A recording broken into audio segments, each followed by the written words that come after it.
누가복음 9장 7절부터 9절 한 목소리로 읽겠습니다.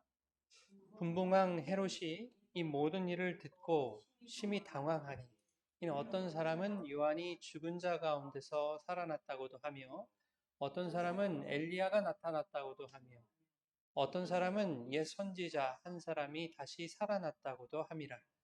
헤롯이 이르되 요한은 내가 목을 베었거늘 이제 이런 일이 들리니 이 사람이 누군가 하며 그를 보고자 하더라. 아멘. 살아계신 하나님의 말씀입니다. 할렐루야. 하나님 아버지와 예수 그리스도로부터 오는 은혜와 평강이 이 시간 여러분 가운데 이 자리 가운데 함께 하시기를 주님의 이름으로 축원합니다. 아멘. 오늘은 부활의 소문과 부활의 실체라는 제목으로 말씀 나누겠습니다. 부활절 둘째 주일입니다. 부활에 대한 말씀을 조금 더 이어가려고 합니다. 1년에 딱 한 번 부활에 대해서 들으니까 좀 섭섭해요. 성경은 다 부활에 대한 얘기인데 1년에 한 번 듣는 게 좀 그렇다. 좀 아쉬운 생각이 들어서 한두 번 더 나누고 싶다는 생각이 들었습니다. 성경에 보면은 부활에 대해서 직간접적으로 다루는 이야기들이 적지 않습니다. 오늘 본문이 포함된 누가복음 9장에도 예수님 당시 유대 사회에 깔려있던 부활의 개념이 우리가 살짝 엿볼 수 있습니다. 누가복음 9장을 묵상하면서 예수님께서 9장 전체를 통해서 부활의 주인이 누구인지를 지금 말씀하시는구나. 누가복음 9장은 많은 얘기들이 있거든요. 나중에 보시면 아시겠지만 그런데 이 전체를 통해서 부활의 주인은 예수님이시다는 것을 드러내고 계시다는 것을 알게 됐어요. 나는 부활이요 생명이다 라고 직접적으로 자신을 드러내셨던 그 요한복음 11장 말씀과는 다르게 오늘 본문에서는 유대 사회에 깔려있던 부활 개념에 대한 그 허와시를 폭로하고 계십니다. 또한 부활을 얘기하면서도 정작 부활의 주인을 보지 못하는 사람들, 그리고 부활보다는 기적이나 이적에만 집중하는 세대에게 예수님이 일갈하고 계시는 말씀이기도 합니다. 사실 누가복음 9장 전체를 우리가 처음부터 끝까지 읽어가면서 해야 되는데 시간상 안 되니까 이렇게 성경책 펴놓고요. 눈으로 확인하시면서 이렇게 설교를 들으시면 좋겠습니다. 9장에서도 오늘 본문으로 삼은 7절에서 9절은요. 어떻게 보면 가장 비중이 없어 보여요. 여러분 많이 안 읽으신 얘기잖아요. 뭐 이 얘기를 모르시지는 않겠지만 이게 별로 그렇게 영향가 있어 보이지는 않는 것 같습니다. 없어도 전혀 어색하지 않을 것 같은 그런 말씀을 굳이 기록하고 있어요.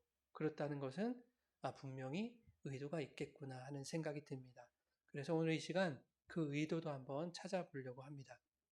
7절에 보니까 7절 한번 보세요. 분봉왕 헤롯이 이 모든 일을 듣고 심히 당황했다라고 말하고 있어요. 도대체 무슨 일이 있었기에 헤롯이 당황까지 했을까? 9장 1절부터 6절에 보면요. 1절에 뭐라고 합니까? 예수님이 12제자에게 귀신을 쫓고 병 고치는 능력, 그리고 권위를 주셨다. 그리고 파송하시죠. 그리고 쭉 이어지다가 6절에 뭐라고 나옵니까? 제자들이 각 마을을 두루 다니며 복음을 전하고 병을 고쳤다라는 이야기입니다. 예수님께 능력과 권위를 부여받은 제자들이 복음을 전하면서 축기 사역과 신유 사역을 행하고 다녔다. 이런 얘기입니다. 그 뒤에 오늘 본문이 붙어 있는 거예요. 그런데 그게 그렇게 당황하고 놀랄 일일까 하는 겁니다.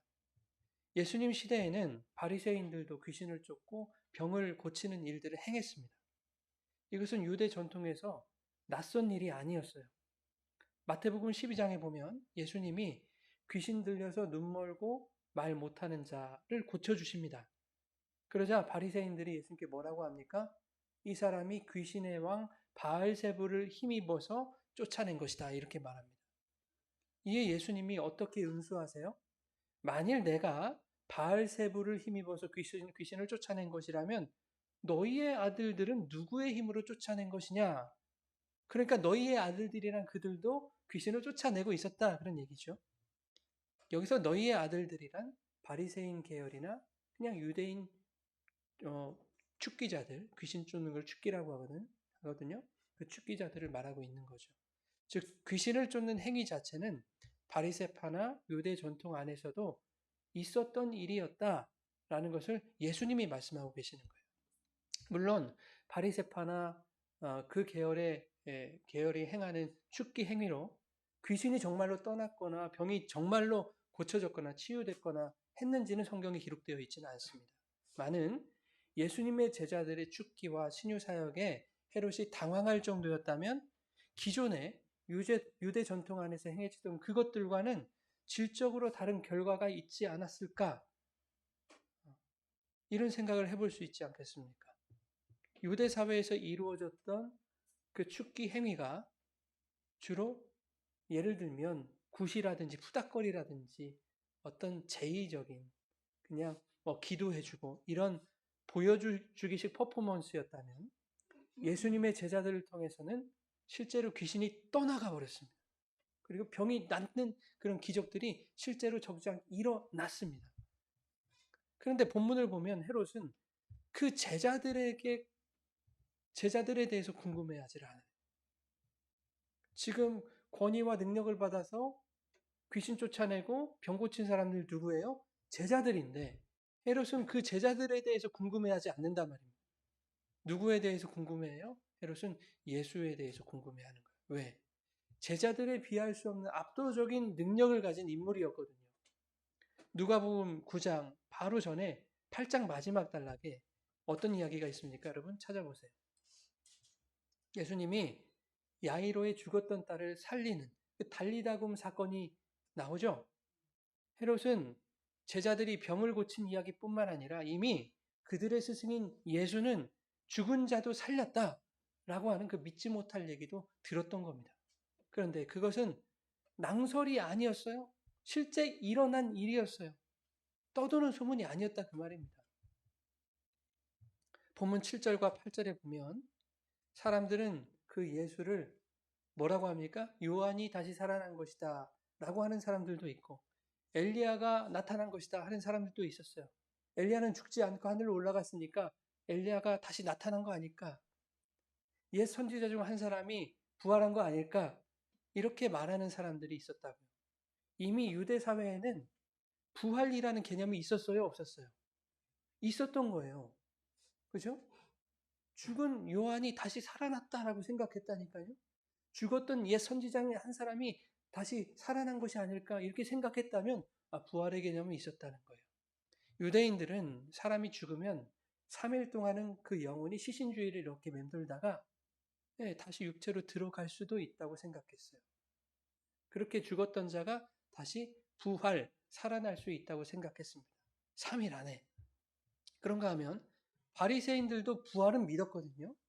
그런데 바리새인들이 믿었던 부활은 뭐냐면 마지막 날에, 세상 끝날에, 심판날에 하나님이 죽은 자들을 다시 살리신다라는 그런 믿음이었어요. 한 개인이 세상이 멸망하기도 전에 이 역사 안에서 다시 살아날 것이다라는 그런 부활은 아니었어요. 마지막 날에 끝날에 죽은 자들을 하나님이 살려낼 것이다라는 그 부활이 바리새인들의 부활이었어요. 자, 이러한 부활의 개념들이 유대 사회에 제자들이나 예수님을 따르던 사람들에게도 일반적으로 깔려있는 부활 사상이었을 것이다 하는 겁니다. 요한복음 11장에 보면 나사로가 병에 걸려요. 그래서 마리아와 마르다가 예수님께 사람을 보내죠. 예수님 모셔와가지고 이렇게 치료해달라고 하는 거겠죠. 그러나 예수님이 바로 가세요, 안 가세요? 지체하신단 말이에요. 나사로의 집에 오셨을 때는 이미 나사로가 무덤에 있은 지 며칠? 4일째예요, 4일째. 나흘이라는 것은 시체가 부패해서 이제 완전히 죽었다라는 것을 의미하는 시간이 나흘인 거예요. 3일 안에 영혼이 떠돌다가 들어오면 된다니까요. 나흘은 안 돼요. 이미 썩기 시작했어요. 그러니까 하루만 빨리 오셨다면 구천을 떠돌던 그 영혼이 다시 몸속으로 들어갈 수도 있는 그 가능성이 깨져버린 거예요. 그죠? 네. 마르다가 예수님께 이런 뉘앙스로 말해요. 뭐라고 하냐면 주님 조금만 일찍 오셨다면 제 오라비가 죽지 않았을 텐데요. 약간 원망이 섞인 거예요. 그러자 예수님이 이렇게 말합니다. 야, 네 오라비가 다시 살아날 것이다. 부활할 것이다. 그렇게 말씀하신단 말이죠. 이에 대한 마르다의 대답 속에 그 당시의 부활 사상이 다 녹아 있어요. 마르다가 뭐라고 하는가 하면, 마지막 날 부활 때에는 다시 살아날 줄 내가 아나이다 이렇게 말해요. 그러니까 내 오라비는 이미 죽었습니다. 이 3일이 지났어요. 4일째가 넘었어요. 그러니 완전히 죽었으니까 지금 당장 살아날 가능성은 없습니다. 그러나 마지막 날에 하나님이 죽은 내 오빠를 살리실 것을 믿습니다. 이런 뜻이거든요. 이것이 당시 사람들의 부활에 대한 일반적인 인식이었습니다. 그런데 본문 9절에 헤롯이 이렇게 말해요. 9절 한번 읽어볼까요? 요한은 내가 목을 베었거늘 이 사람이 누군가 하며 그를 보고자 하더라. 아니 분명히 헤롯이 내가 요한의 목을 뱉는데 한간에 요한이 부활했다라는 소리가 들리고 있는 거예요. 그러니까 이게 어찌된 일인가? 도대체 이 자가 어떤 사람인지 보고 싶은 거죠. 이렇게 보고자 했다는 것은 그냥 헤롯의 단순한 호기심이었을까요? 마가복음 6장에서는 헤롯이 이렇게 말해요. 한번 읽어볼까요? 14절부터 시작.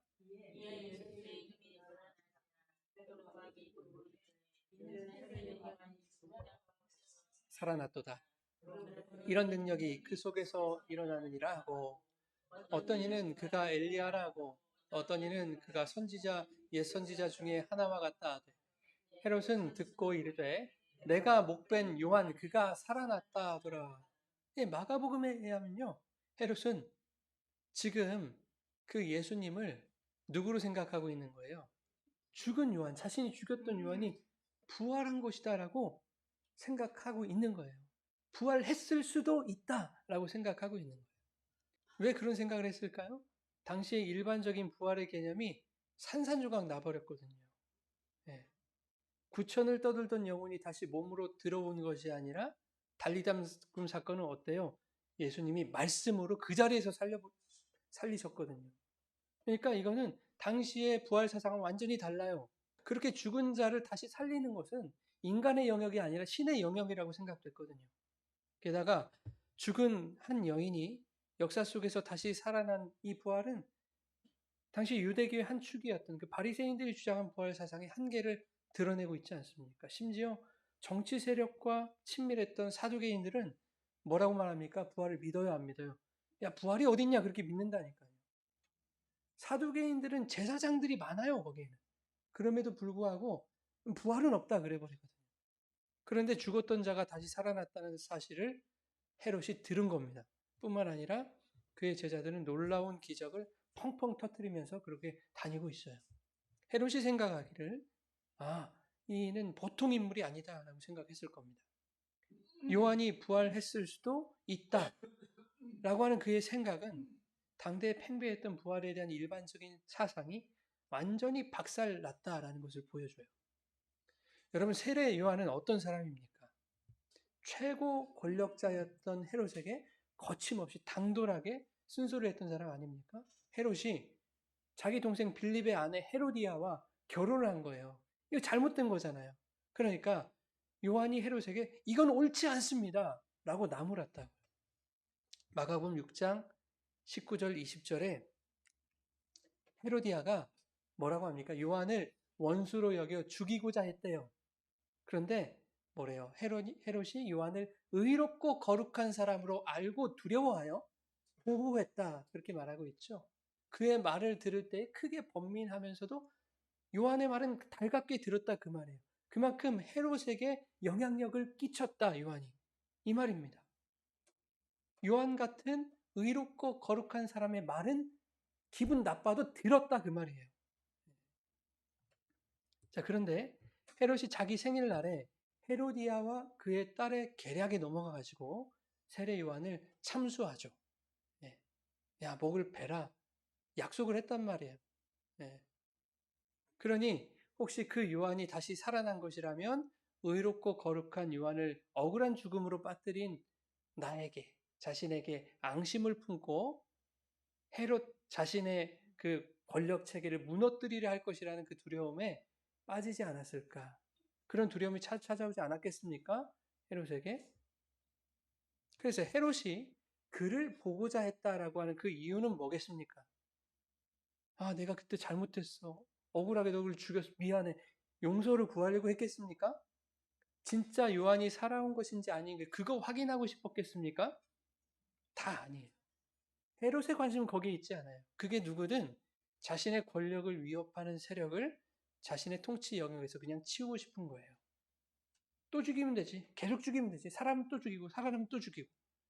그러니까 나의 통치 세력을 위해하는 어떤 방해물들이 내 주변에 있다면 다 치워버리고 싶은 거예요. 그거밖에 없어요. 여러분 훗날에 헤롯이 그토록 보고 싶었던 그를 만납니다. 여기서 말하는 그 예수를 만나요. 요한이 살아 돌아온 건 아닐까라고 생각했던 그 자를 만난다니까요. 한번 보세요. 누가복음 23장 8절 시작.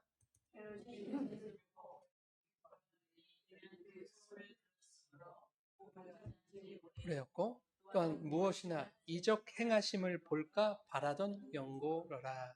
예, 헤롯은 예수님의 이적이나 기적 행위에만 관심이 있었던 거예요. 자신의 권세에 위협이 될 만한 인물인지 아닌지 그게 중요했던 거예요.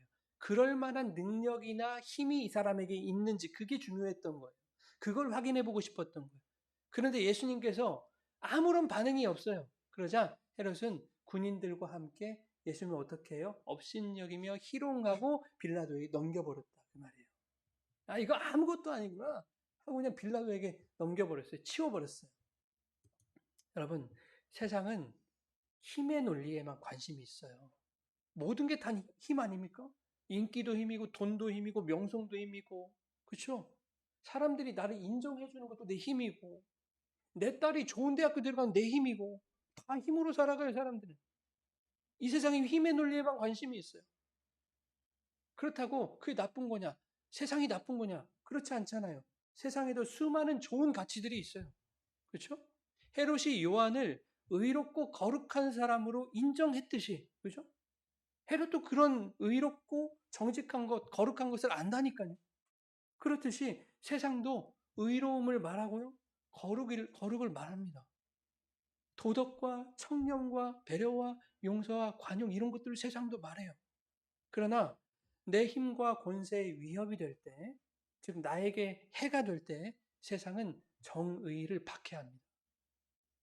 정의는 나에게 해가 안 돼야 정의인 거예요. 세상 사람 다 그래요. 불의로 거룩을 더럽힙니다. 나에게 위해가 되면. 배려와 관용과 용서는 불의와 타협하는 것으로 여겨버려요. 나에게 해가 된다고 생각하면 그런다니까요. 도덕과 청렴은 나약하고 융통성 없는 것으로 취급당해버려요. 그게 세상이죠. 반대로 나보다 약하다고 느끼면 그냥 무시해버립니다. 여러분 사람들이 착각하는 게 있어요. 우리가 누군가를 돕고 나누고 베풀고 구제하고 막 하잖아요. 그것을 나보다 약한 자들, 나보다 없는 자들에 대한 순수한 아름다운 마음, 아름다운 배려라고 이렇게 생각하는 것 같아요. 예, 그럴 수 있어요. 그런데 거기에는 나보다 가난하고 나보다 힘없는 자에 대한 연민만 있는 게 아니라 교묘한 무시도 있을 수 있다는 거 여러분 기억하셔야 돼요. 에이, 저 사람만 그러겠지. 아니, 우리 모두에게 다 있다고요, 여러분. 나누고 베푸는 그런 선행을 통해서 내 여유와 내 힘을 내가 스스로 확인하고 싶은 마음이 우리에게 있단 말이에요. 에이, 그래도 내가 저 사람보다 나으니까 내가 오죽 힘들면 에이, 도와주지. 나의 힘이에요, 그게. 내 여유고. 나보다 계층이나 지위가 낮다고 여기는 그 무시와 천대가 연민이라는 이름으로 교묘히 포장되어 있을 수 있다라는 것입니다. 우리가 느끼지 못할 뿐이지. 인간은 완벽하지 못해요, 여러분. 사람들이 자기보다 어려운 사람을 도와주거나 뭐 단체에 기부를 한다거나 구제사역에 동참했다거나 했을 때 엄청 기분 좋아한다고요. 스스로 뿌듯해하고 대견해하죠. 왜 그럴까요? 자기보다 못한 사람을 내가 도왔거든요. 자기보다 못한 사람을. 나보다 못한 사람이라고 당연히 여기는 그게 무시란 말입니다. 무시. 돕기는 누가 돕습니까? 여러분, 나눔의 대상이 없으면 나눌 수도 없는 거예요. 나눔의 기회를 그 대상에게서 내가 받은 거 아닙니까? 그렇다면 내가 나보다 못한 사람 도와줬다는 것에 뿌듯해 할 것이 아니라 나에게 그 기회를 준 그 대상에게 우리는 오히려 감사를 해야 된다. 여러분, 세상이 예수님을 대하는 방식을 한번 보세요. 헤롯은 에돔 출신이니까 유대 혈통이 아니니까 제쳐두고 유대인들만 한번 보시자고. 뭐라고 하냐면 이 사람들이 요한이 살아났다. 엘리야가 나타났다. 선지자가 부활했다. 라고 말했습니다. 이 유대인들 한번 보세요. 유대인들에게 있어서 엘리야라는 존재는 거의 신적인 존재나 다름없거든요. 왜냐하면 죽지 않고 올라갔다 말라기에서 다시 올 것이라고 예언한 그 엘리야 아닙니까? 그러니까 그가 다시 나타났다. 죽지 않고 하늘로 올라간 엘리야가 800년, 900년 만에 다시 나타났다면 그 소문의 대상자는 얼마나 대단한 분이냐고요. 그렇죠? 당시 일반적으로 여겨졌던 부활의 개념에서 완전히 벗어나는 신개념의 부활을 사람들로 하여금 일어날 수도 있는 부활로 인식하게 만들었던 그 예수님이란 분은 얼마나 위대한 분이냐. 그러나 세상은 그 능력 앞에 무릎을 꿇지 않습니다. 사람을 살리고 귀신을 쫓아내고 병을 고쳤다는 소식에는 그가 부활의 존재일 수도 있다고 생각했던 자들이었어요. 그죠? 그러나 정작 스스로 죽고 다시 사신 부활의 예수님은 믿지를 못했어요. 왜 그렇습니까? 왜일까요? 그 부활의 예수는 더 이상 이 땅에 없을 것이기 때문에 그래요. 그의 부활은 이 세상을 떠나는 부활이기 때문에 그래요. 성령을 보내주실 것이라고는 생각도 못하죠. 그냥 이 기적을 일으켰던 이 부활의 예수는 우리를 떠나버릴 거야. 내 눈앞에 사라질 거야. 기적의 주체로 이 땅에 남아준다면 혹시 내가 그 기적의 대상이 될 수도 있을 것이라는 그 가능성이 존재하겠지만 아무리 위대한 능력자라도 내 앞에서 사라져버리면 나에게 뭔 도움을 주겠어요?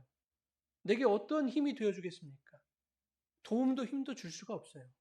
당시 예수님을 따르던 유대인들 예수님의 기적과 능력만 본 거예요. 지금 이 땅에서 내 눈앞에서 행하는 그 기적과 이적에만 매료된 거예요. 예수가 어떤 분인지 관심이 없었던 겁니다. 그러면 제자들은 어떨까요? 제자들. 자, 18절부터 20절 읽겠습니다. 시작.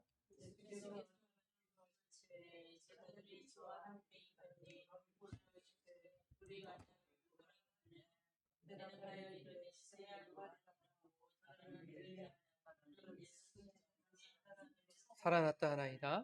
예수께서 이르시되 너희는 나를 누구라 하느냐? 베드로가 대답하여 이르되 하나님의 그리스도시니이다 하니. 여러분 헤롯은 지금 요한이 살아 돌아왔다, 엘리야가 나타났다, 선지자 중에 하나가 살아났다. 이 소문의 주인공이 누군지 궁금했죠. 헤롯은 궁금했거든요. 정말 요한이 살아난 것이 아닐까 두렵기도 했어요. 그가 정말 기적을 일으키는 사람인지 그의 능력, 그의 힘에 관심이 있었어요. 헤롯은.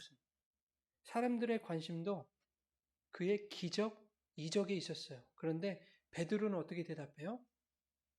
너희는 나를 어떤 사람으로 생각하니? 누구라고 생각하니?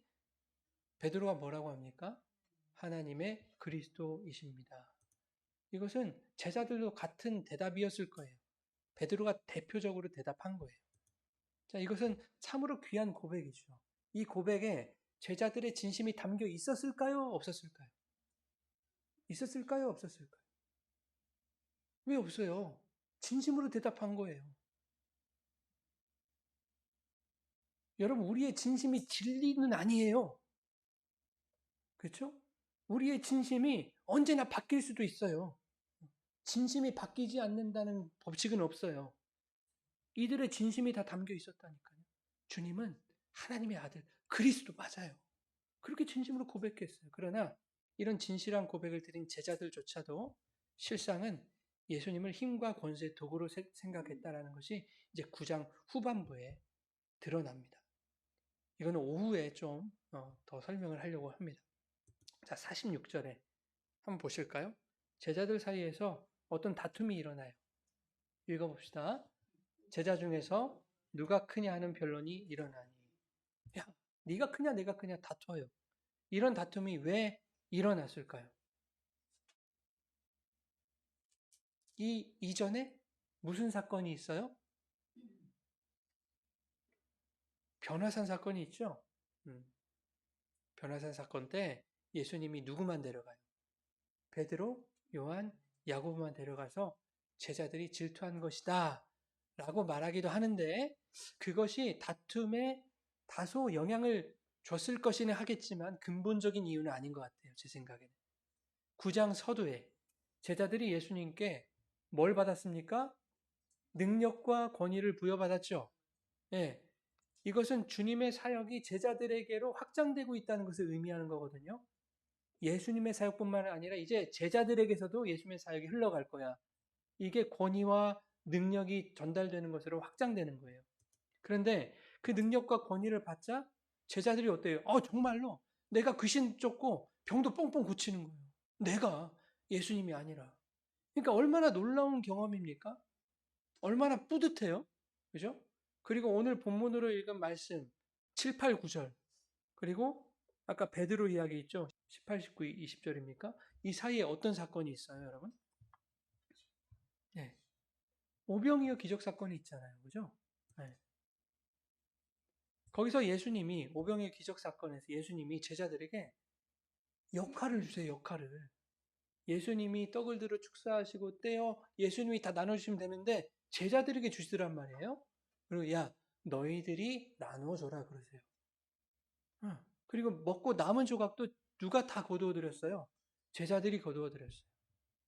이 오병이어 사건이 얼마나 큰 기적입니까? 5천 명을 먹였어요. 4인 가족 따지면 2만 명 먹은 거예요.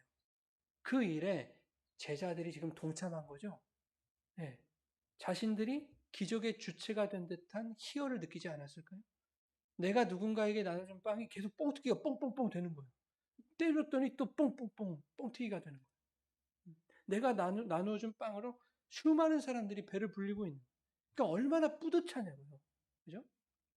적어도 나에게 빵을 받아먹는 그 사람들은 나보다 아래 것들이다라는 생각이 들었을까요? 안 들었을까요? 이렇게 되지 않았을까요?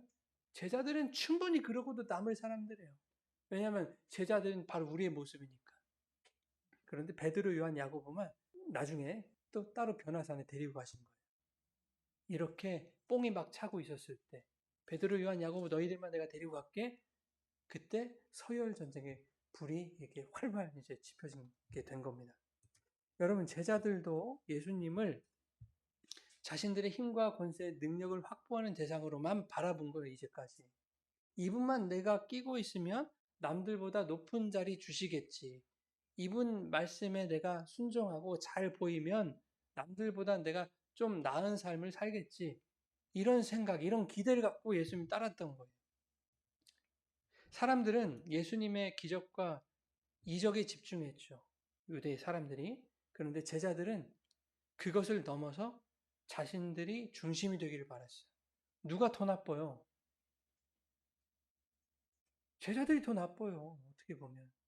내가 기적의 대상이 되기를 바라고 내가 기적의 주체가 되기를 바랬다니까요.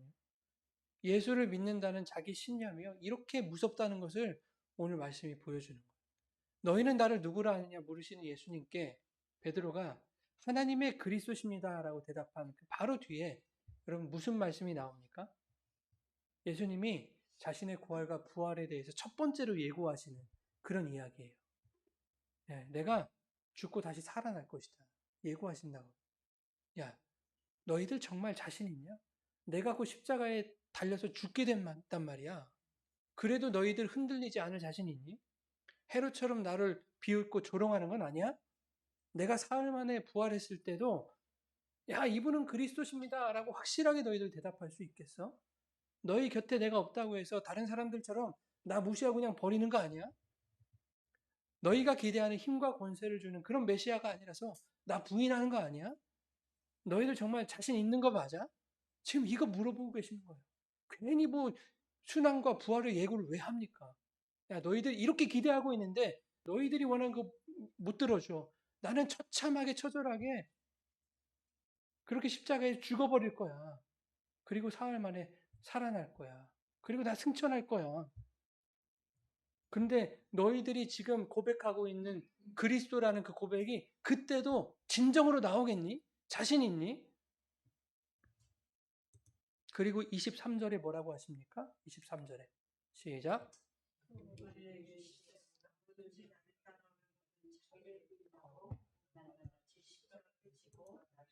네, 너무 우리가 많이 아시는 말씀이잖아요.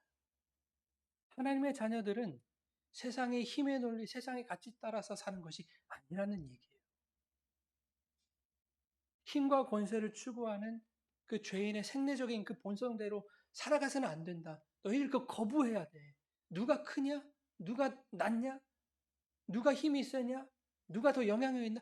그거 아니라는 거예요. 그거 거부하라는 거예요. 그것이 자기 부인이라는 거예요. 그러한 자기 부인이 너희 십자가라. 그 십자가를 지고 나를 따르는 자에게 부활의 소망이 있단다라는 것을 지금 말씀하고 있는 거예요. 그리고 오후에 얘기하겠지만 변모산 이야기를 하시는 거예요. 변화산 이야기. 거기서 부활의 예표를 보여주시잖아요. 그죠? 네. 그렇게 나를 따르는 자들만 부활의 영광에 참여할 수 있어. 여러분, 주님이 이 땅에 오신 목적은 기적이나 이적을 베푸시기 위한 게 아니에요. 여러분들이 밥을 굶어가면서 하나님 나 이거 필요합니다. 예, 금식하고 기도해야죠. 근데 그거 달라고 떼써서 얻어내는 종이 아니란 말입니다. 그거 주시려고 이 땅에 오시지 않았어요. 여러분, 이적과 기적 같은 것은 주님을 만나는 통로는 될 수 있어요. 계기는 될 수 있어요. 그러나 그것만으로는 주님을 만날 수 없어요. 믿을 수 없어요. 그래서 주님도 제자들에게 죽기와 치유의 능력을 주셨을 때 이것은 단순히 병 고치고 귀신 쫓으라고 주신 게 아니에요. 말씀을 다시 보겠습니다. 9장 2절과 11절 우리 계속해서 한번 읽어보겠습니다. 하나님의 나라를 전파하며 하나님의 나라 일을 이야기하시며 병 고친 자들은 고치시더라. 예, 하나님의 목적은 뭐였어요? 그 우선순위는 뭡니까? 하나님의 나라를 전파하고 가르치는 거예요. 복음을 증거하는 거예요. 복음을 증언하는 일에, 증거하는 일에 죽기나 치유의 사역을 도구로 사용하신 거예요. 그게 도구는 될 수 있어요. 그러나 그것이 복음이 될 수는 없어요. 주님의 목적은 하나님 나라의 복음이었다는 것을 여러분 기억하십시오. 우리가 살아가는 목적도 그거예요. 하나님이 나에게 뭔가 이렇게 해주시면 하나님은 살아계십니다. 하나님 찬양합니다. 할렐루야 이게 아니라 그것이 없어도 나는 어떻게 하나님 나라만으로 이렇게 기쁘고 감사하게 살아갈 수 있는가? 어떻게 그것을 나는 생명으로 내 안에 품고 살아갈 수 있는가? 여러분 이것입니다. 이게 신앙이고 이게 부활의 소망이고 이게 믿음인 거예요.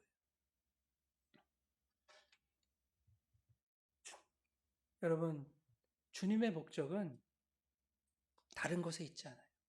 복음에 있어요. 하나님 나라에 있어요. 그것이 빠진 기적과 이적에 매몰된 자들은 예수를 업신여기고 희롱했던 헤롯과 다를 바가 없는 자. 사랑하는 여러분, 오늘 말씀은 우리에게 아주 불편한 질문을 던지고 있다. 우리는 정말 예수님을 믿고 있는가 아니면 예수를 이용하고 있는가 그거 묻고 있는 거예요. 헤롯은 예수를 보고자 했지만 그분 앞에 무릎 꿇지 않았어요. 사람들은 예수의 기적을 말했지만 기적의 그 예수님을 주님으로 고백하진 않았어요. 제자들조차도 그리스도라고 고백하면서 여전히 자기 자리를, 자기 위치를, 자기 힘을 고민하고 있었단 말이에요. 이 모습이 낯설지 않습니다. 그것이 바로 우리의 모습이기 때문에 그래요. 우리는 부활을 믿는다고 말합니다. 그러나 부활의 주인을 따라서 십자가를 지는 삶은 얼마나 우리가 외면하고 있습니까? 나한테는 고난이 좀 안 왔으면 좋겠고 나한테는 행복하고 기쁘고 분에 넘치는 그런 일들만 찾아왔으면 좋겠고 기도하는 대로 다 이루어지고 그랬으면 좋겠잖아요. 십자가는 좀 멀리 좀 떨어놨으면 좋겠잖아요. 십자가는 주님만 졌으면 좋겠잖아요. 우리는 기적만 기대하죠. 그러나 기적이 아니라 하나님 나라를 소망하며 자신을 내려놓는 삶에 우리는 얼마나 순종하고 있는지 여러분 생각해 보세요. 주님은 오늘 우리에게 묻고 계십니다. 너희는 도대체 나를 누구라 하냐? 나는 어떤 존재로 여기느냐? 너희들이 나를 어떻게 여기고 나를 믿는다고 하는 거냐? 나를 믿는다고 너희의 삶은 지금 어느 방향을 흘러가고 있는 거냐? 내가 걸어간 방향이 이쪽인데 너희는 어느 길을 따라가고 있는 것이냐? 너희는 지금 부활의 삶을 향해 가고 있는 것이냐? 아니면 나와 반대의 길을 걷고 있는 것이냐? 너희는 나를 누구라 하느냐? 이 질문 앞에서 우리가 단순한 지식적인 대답, 교리적인 대답이 아니라 우리의 삶으로 대답할 수 있는 그런 저와 여러분이 되길 바라요. 기적만 구하는 신앙이 아니라 주님을 따르는 신앙, 능력만 붙들려는 신앙이 아니라 십자가 지는 그 신앙으로 나아가는 그런 진정한 부활의 생명으로 살아가는 그런 저와 여러분 되길 원합니다. 여러분, 천국이 가장 큰 가치잖아요. 세상의 그 어떤 것과도 바꿀 수 없는 가장 소중하고 가장 큰 가치. 그게 우리의 전부라고 말해요. 왜냐하면 천국은 예수님이니까. 여러분이 예수님을 나의 전부, 나의 전부, 그리고 찬양하잖아요. 전부를 가졌는데 그 전부에게 왜 다른 것을 구합니까? 전부만 있으면 되지 않습니까? 물론 다른 것들도 필요하지만 그것은 우리 아버지가 우리에게 알맞는 대로, 우리에게 적절한 대로, 필요한 대로 다 공급해 주시는 것을 우리가 믿지 못한다면 그것이 어떻게 믿음이라고 할 수 있습니까? 그 아버지를 믿지 못해서 내가 필요한 게 지금 당장 필요한 게 이것인데 왜 이거 주지 않습니까? 라고 달달볶고 안달복달한다면 우리가 진정 아버지를 믿는 것이 맞는가? 우리가 천국을 소망하며 그 천국을 진정한 가치라고 여기며 살아가는 부활 생명으로 살아가는 자들이 맞는가? 오늘 우리 스스로에게 질문하시고 하나님, 나의 힘으로는 하나님이 원하시는 그 길을 도무지 걸어갈 수 없기에 오늘도 성령을 붙들어야 되겠으니 내 안에 날마다 찾아오셔서 연약하고 부족한 제 마음을 붙들어 주시고 주님이 원하시는 길, 예수님이 걸어가신 그 길로 동참할 수 있도록 나의 인생을 이끌어 주십시오. 이렇게 기도하며 더욱 성령을 붙드는 저와 여러분 되었으면 좋겠습니다. 우리 같이 찬양하고 기도하겠습니다.